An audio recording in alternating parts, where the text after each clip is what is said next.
एक बार लक्ष्मी जी ने विष्णु जी से पूछा कि हे स्वामी, क्या मनुष्यों के कर्मों का लेखा जोखा होता है या फिर मनुष्यों की मृत्यु के साथ ही उसके कर्मों का अंत हो जाता है। तब विष्णु जी ने मुस्कुराते हुए लक्ष्मी जी की तरफ देखा और पृथ्वी की ओर इशारा किया। तब लक्ष्मी जी ने देखा कि एक शराबी नशे में धुत होकर चल रहा था और अचानक उसे पत्थर से ठोकर लगी और वह गिर गया। उसने नशे में उठकर पत्थर को लात मारी और बुरा भला कहने लगा।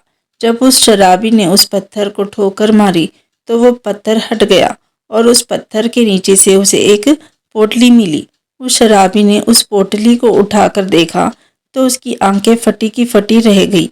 उसने देखा कि वो पोटली सोने की अशर्फियों से भरी हुई है।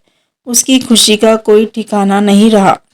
वो खुशी से नाचने लगा और पोटली को लेकर अपने घर की ओर चल दिया।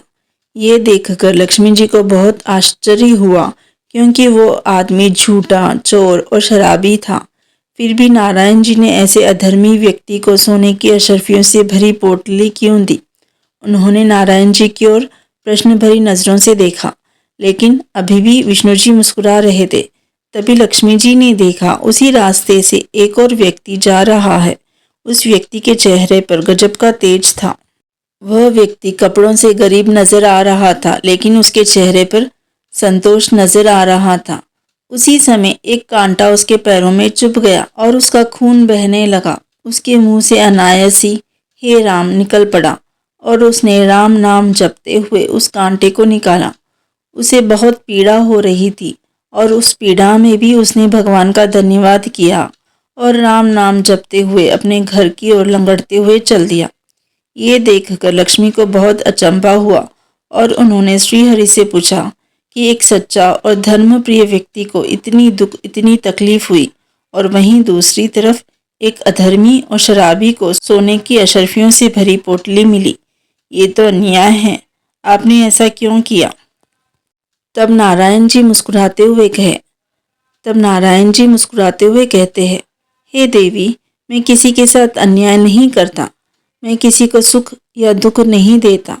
हर व्यक्ति को उसके कर्मों के हिसाब से ही फल मिलता है। मैं कर्मों का लेखा जोखा रखता हूँ बस। मनुष्य अपने कर्मों के अनुसार फल भोगता है, चाहे वो पुण्य कर्म हो या पाप के कर्म। वो शराबी और अधर्मी मनुष्य जिसे सोने की अशर्फियों से भरी पोटली मिली, उसे अपने पिछले जन्म के अच्छे कर्मों के फल स्वरूप उस समय उसका राज्याभिषेक होना था, लेकिन इस जन्म में उसने इतने पाप किए कि उसका राज्याभिषेक का फल घटकर एक सोने की अशर्फियों की पोटली भर तक ही सीमित रह गया। और जो धर्मी व्यक्ति है, उसने अपने पिछले जन्म में इतने पाप किए, इस जन्म में इस समय उसे मृत्यु दंड मिलना था, लेकिन इस जन्म में उसने इतने अच्छे कर्म किए कि वो दंड घटकर सिर्फ एक कांटे की चुभन मात्र दंड रह गया। हे देवी, हर दंड कोई सजा नहीं होता, कभी कभी वो पिछले पापों का अंत होता है।